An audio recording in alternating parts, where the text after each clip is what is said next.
Welcome, super smarties. Let the learning begin. La la. Okay, let's take a temperature check. What zone are you in? Thursday. I'm in the green zone, regulated and ready to learn. All right, this time what we're going to do for a mind shift is we're going to combine two. We did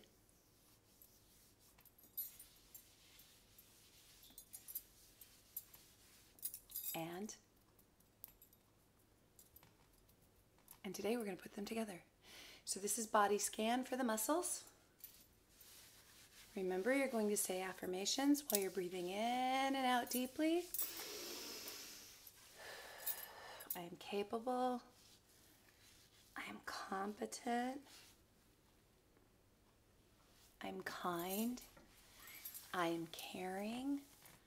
I take good care of my body. Give your brain a good massage. I take good care of the earth.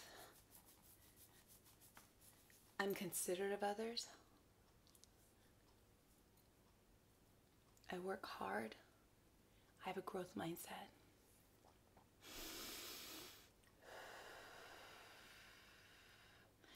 Now in our room we go down, up, and then we make claws. This is tapping. It's for our nerves. This is really necessary all the time. This is right on the brain.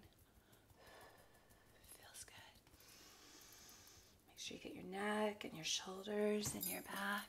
And if you breathe in and out,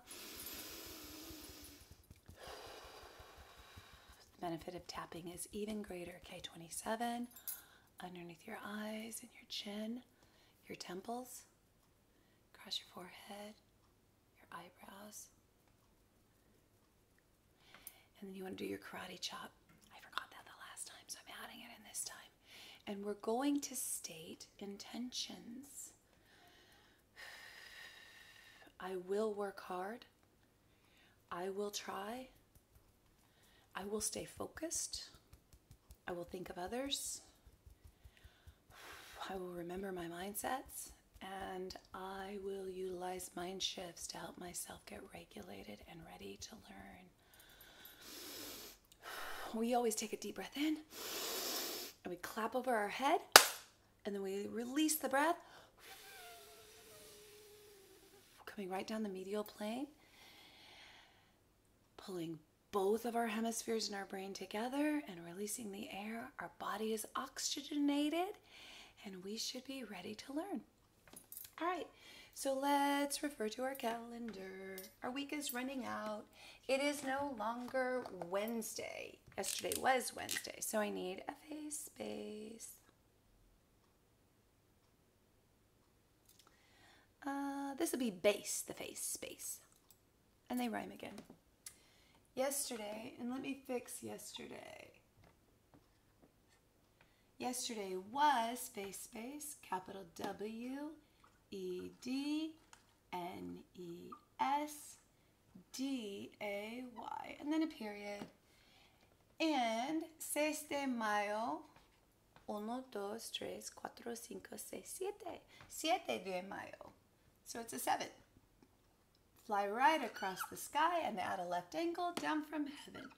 That makes 7. We cannot have 2 Wednesdays. So let's see what follows Wednesday. It's the other D-Day with the digraph at the beginning.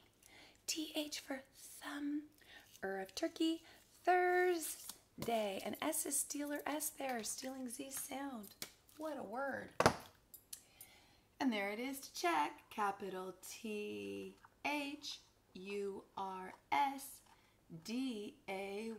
And then let's put a period. Remember, you should have your composition book out, loading in all of our important information so that you come back and revisit it and revisit it and revisit it. The key to mastery is effort. Keep making an effort. And remember, growth mindful quote, never, ever ever give up. Just do your best. You can do it if you try. You can do it if you try. All right, let's change Thursday to the last day of the work week and school week.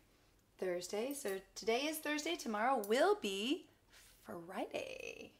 I'm going to check my smart chart. Put a face space, capital Friday, and then put a period. Yesterday was Wednesday. That's in the past. Today is Thursday. That's in the present. It's with us. Tomorrow will be Friday. That's in the future. It's ahead of us. 5-7-20. So today is, and I'm going to pull that information from above, drop it down here below and plug it in. Thursday, comma, May 7th, comma, 2020. Nicely done. All right, now if you look at the middle of my board, this looks similar to the activity we did yesterday. So I'm stretching out the learning and we're coming back to revisit it. We're going to have a little pit stop before we go on our field trip. So I'm looking at the pictures, and I know it looks like a cowboy hat, but it's not. Here's a picture of a turtle, a key, a ball, and these are eggs in a nest. Don't mock my drawing. I can hear you. I know what you're doing out there. Snicker, snicker. I know, I did my best. It's pretty hard to draw these things. But now that I've told you, now you know. So let's figure out the beginning sounds. Now remember, we're using the little diagram. Where's the target sound? Is it at the beginning? Is it in the middle? Or is it in the end? The head, the waist, and the feet. So it's like laying down. Like the girls laying down. Super teachers laying down on the job so that you can know what's the beginning, the middle, and the end. So in this one, we are looking, well, why don't we figure out what we're looking for? Here's a turtle. T-ul. So we need the t, the and the ul. T-ul. T-ul. Now that's T-ul. No, that's p. T-ul. Ding, ding, ding, ding, ding, ding, ding. That is t. So the beginning sound is t, t, t. So we're looking for and listening for, we're listening for the beginning sound, and then we're looking for the symbol, the letter that represents that sound. So when you hear the sound of t at the beginning, that's the sound of t, t. In tiger, the beginning of tiger, t. And the letter you expect to see is a T. So using phonemic awareness to listen, breaking off the beginning sound and isolating it, we take that sound we hear that we're looking for. We look at what we have and we find what we know. It's not or p, it's t. And when we hear that sound, we expect to see a T or to write a T. So T is the best answer. All right, let's look at this one. So now we know we are looking for which sound? The beginning sound, the break off the beginning sound. So here's a key, k, e, k, k, k. Could be a C or could be a K. So here, let's look at the letters that we have. K, w, k, w. What letter do we expect to see when we say k? Not not R, not w. So it has to be the k, k, K. Now let's look over here. Here's a picture of a ball. B, all, ball, b, all, ball, b, b, b. Uh-oh. Is this a D or a B? He's very, very glad and he will always face his dad. So that's a D. He's very, very bad and he will never face his dad. I don't want to look at you. So a B faces away from the dad and a D faces toward the dad. So this is a b, ball, so it's a b, bee. Let's look at the next one. Here's a picture of a nest. N-est, n-est, n-est, nest. Here we see a t. Oh, now listen. Nest, nest. So there's a t sound at the end of nest, but we're looking for the beginning sound, what we break up. So it's not that. Now listen to this one. Est,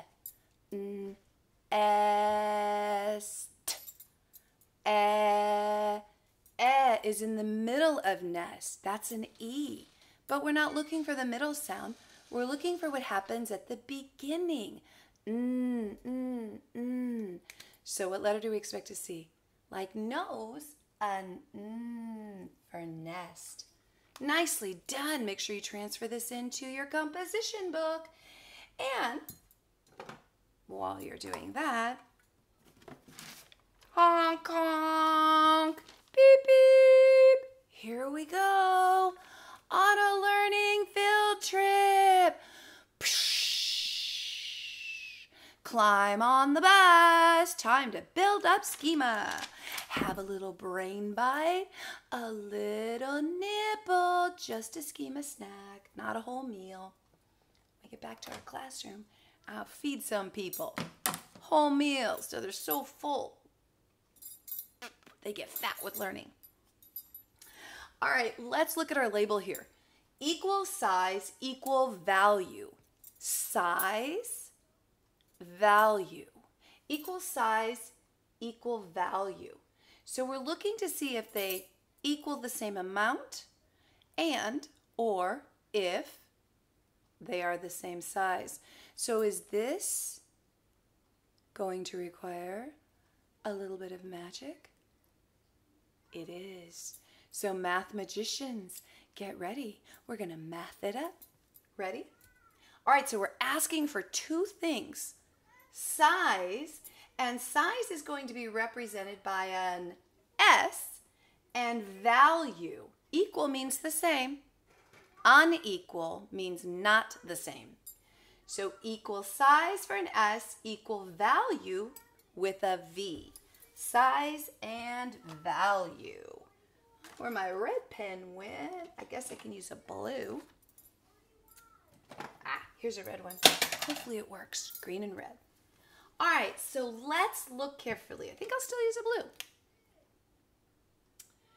All right, I'm looking here, and I see in the first box two objects. Do you know what they're called? They're called balls. So here's a ball and here's a ball. How many are in the first box? One. How many are in the second box? One. Now look at the size. Now they're not the same kind of ball. But if you look at their size, are they basically the same or are they different? Well, they're basically the same. So are they equal in size? Ding, ding, ding, ding, ding. They are equal in size. So I'm going to put a line over a line. Now look at the value.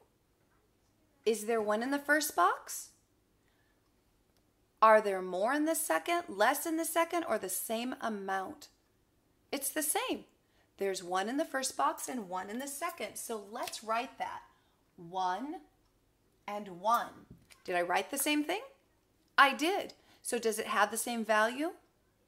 It does. So am I going to put an equal or an unequal sign? An equal, which looks like a line over a line. These are the same size and the same value. Let's go to the right. Here we see a picture of a what? Meow, meow. It's a kitty. This kitty in the first box almost fills the box. We would say that's a really what? Big kitty. That's a big kitty. Let's look at the second box. What is that? It's also a kitty. But is it filling up the whole box?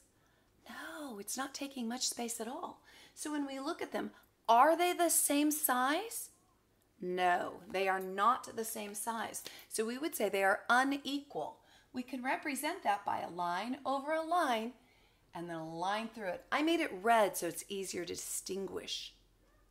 Let's look at the value.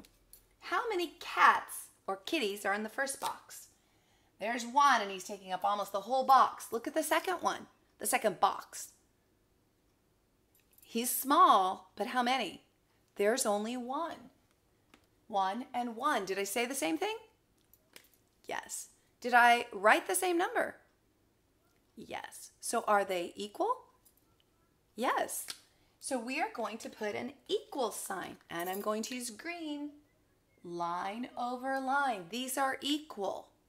Now let's look at the third box. We're going to sweep back, go back left, sweep back, and we're going one row down.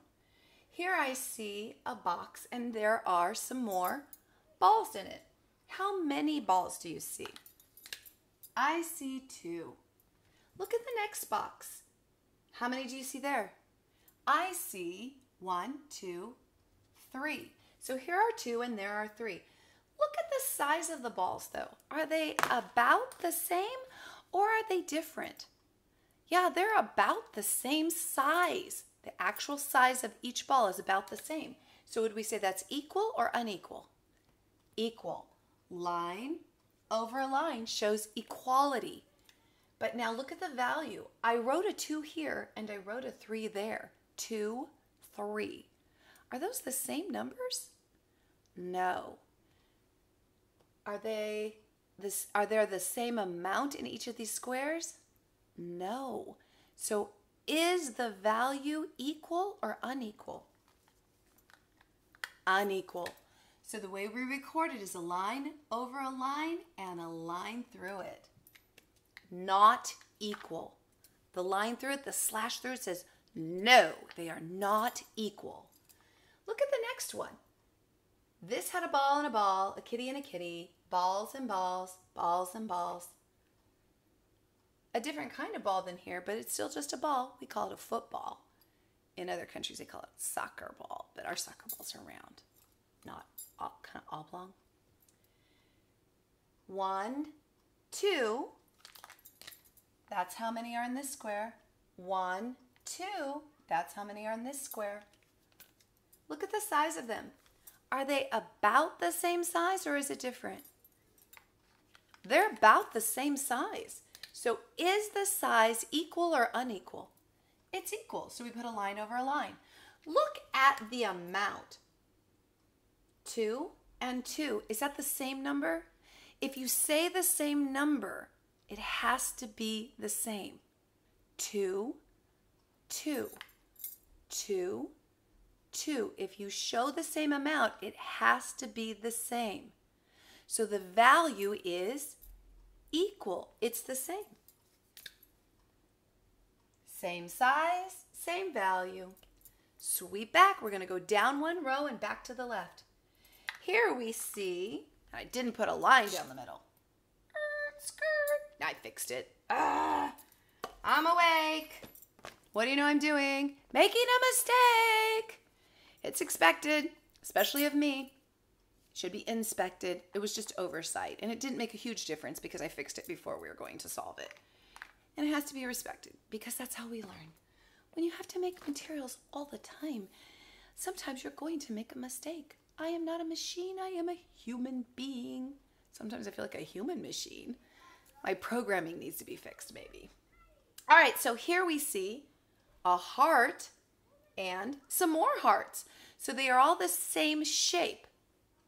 Are they the same size? Look at the heart on the left. There's only one and it's taking up a lot of the space in the square. How about on the right? There's 1, there's 2, there's 3. And because we have 3 in the same space that 1 is taking, we can tell that some of them are smaller and the one on the other side, on the left side, is larger. So this is big and these are little. If I can say big and then little, that's not the same word. So their size cannot be the same. They are not equal. Unequal. Line over line, equal sign with a minus through it. Strike that out. That is not equal. Now, here is 1. Here are 3. 1 is singular, 3 is plural. So we have to use say, are. There are 3. There is 1. So when I'm looking at it, I did not say the same thing. 1, 3. Those are not the same words. So they are not equal. So I'm going to put a line over a line and a line through it. This is not equal in size, and it is not equal in value. Now look at the next thing. Here I see some stars, and next to the stars I see some hearts. Those are not even the same shapes. 1, 2, 3. I counted 3 stars. 1, 2, 3. Hey, I counted 3 hearts. Now, even though they're not the same shape, are they about the same size? Kind of. I would not call these large or medium. I would call them small. And I would not call these large or medium. I would call them small. So items that are a different shape can still be pretty equal in size. Now, they might not be equal in weight if we were to measure their weight, but we're not measuring their weight. And they might weigh exactly the same because they're about the same size. So don't be tricked by a different shape thinking, that's not the same size. Shape is a different attribute than size. Value is a different attribute than shape or size. So when we categorize information, sometimes when you do math, you're going to get what are called word problems. And they're going to ask you for multiple pieces of information all at the same time. And you are going to have to differentiate between that information. And sometimes you're going to have to exclude or eliminate some of that information so you can focus dynamically on particular information. What that's called is distractors. They're present in science too. You have to learn what information needs to be eliminated so you can focus on what information is most important. That's true in language arts too. Like when you read a paragraph or a chapter or a book and they ask you specific questions, you have to decipher what information do they really want to know. You're drilling down into something with specificity, which means you've got to remove all the ancillary or distracting or extra information. So by learning this math skill, it applies over into other subject areas, and it's extremely helpful. So we said that they are both little or small. So would we say that they are unequal or equal? They are equal. Line over line. Now let's look at the number. I said 3 and I said 3. Now even though they look different, if I can count them and the number, the last number that I say is the same number word both times, that means they have to have the same amount. Their value is the same. So is it unequal or equal? It is equal. Ding, ding, ding. So we're going to put a line over line. Now you can stretch out this learning by playing this same kind of game. On note cards, you could make one object, then another, a whole bunch of different ones, large and small, and then turn them over like a card game and decide whether they are equal size, equal value. Then on another card you could put S, and another card you could put a V, and then you could make the equal and the unequal sign. You'd have to make 2 equal signs and 2 unequal signs in order to play the game, because some things are not equal in size and not equal in value. And some things are equal in size and equal in value. So that's a fun way that you can stretch out this learning today. This was awesome sharing this lesson with you. I look forward to sharing something else with you tomorrow. 1, 2, 3, 4, 5, 6, 7. Mañana is 8 de mayo. Hasta la vista, baby. I'll see you mañana. Adios. See you 8 de mayo. I don't know how to say pride or love in Spanish. Mi corazón, that's my heart, right? Mi corazón, my heart loves you. I'm not sure that's right. Okay, I'm not even gonna try. So here's some pride in inglés. I said English, not in español. Here's some pride, put it inside. I have amazing Spanish-speaking friends. I wish I could just assimilate all their Spanish and speak it like a native. I'd be so happy to communicate. But right now I just go and I sign stuff and show them pictures. Here's some love. It's for later. All right. I'm going to keep the rest of my schema. I want to put some Spanish schema, Español schema inside my smart brain. Mi corazón, mi heart. All right. Maestro says, adios, adios, amiga, adios, amigo, amigos. I don't know if I got the plural and singular correct, so I guess I'm just going to say, super teacher, out.